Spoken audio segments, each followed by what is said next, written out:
What a lot of detail. Caesar's reigning, Pilate's in control, Herod is ruling Galilee, lots of detail. Why do we need to know that? We don't need to know that because we have to remember that Luke was not writing his gospel for us. He was writing it for his contemporaries. And by giving the names of all those rulers, he was specifically making clear to the people of his day that something really serious and important had happened during the time that those men were in control.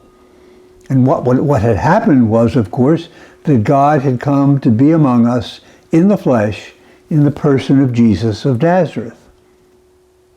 And John the Baptist was beginning to make that known in the time of Jesus. But we have to remember what the second and the first reading are telling us. We're living in a time not of expecting Jesus to come in the flesh, except at his final coming, the second coming as it's called, when he comes to make all things new and present the world and the universe to his Father.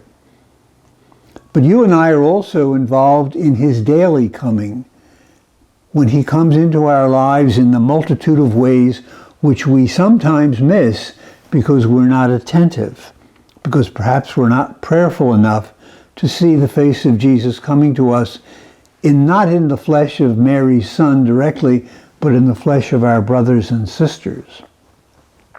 But reading 1 and 2 also reminds us of the fact that we are like the people of Israel, who were called by God to make God known to the whole world and to invite all the nations of the world to come to God by coming, first of all, to Jerusalem, to the temple of the one God. And we are called the new people of God, the new Israel, the new Jerusalem.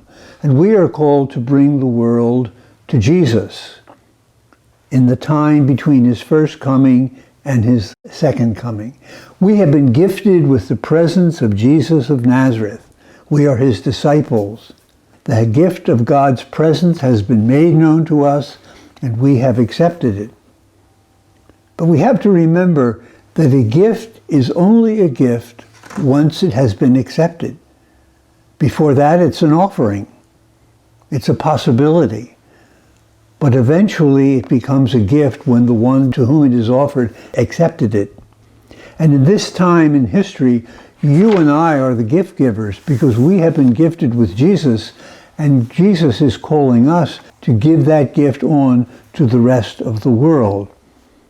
Advent is a time when we ponder what happened in the past, the coming in the flesh of Jesus, to meditate and to be appreciative of that gift, and to begin to experience it more and more in our daily life so that we can give it to others as the great gift of God for our generation.